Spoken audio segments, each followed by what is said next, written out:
when a client calls, if they're interested in an ADU or any type of project, could be a remodel, could be a brand new house, could be even a bathroom remodel, whatever project it is, starts with a feasibility study. We need to find out what's possible first. We need to find out, go to municipalities and find out from the city, what can we do and what can we don't do.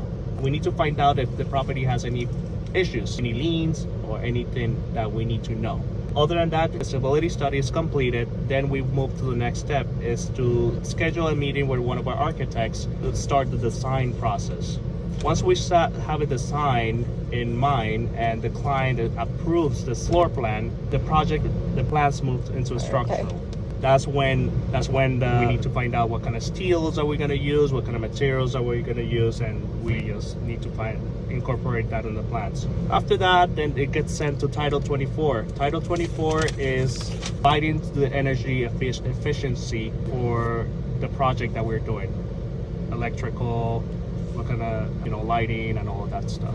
After that, we have now what is called a complete set of plans. That complete set of plans is what we'll be submitting to the city.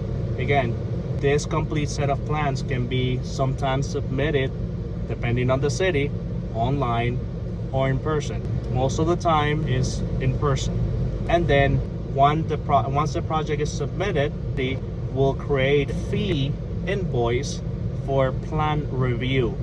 That fee, the city will just calculate that based on the project. We can never tell how much it's going to be. The plan review starts, and that can take weeks or months, depending how the plans were drawn. If it's a simple project, it's going to be quick. If it's a very complex project, it's going to take a little bit more time. That's when the back and forth starts with the city and our team. After a few months, we have what is called a permit.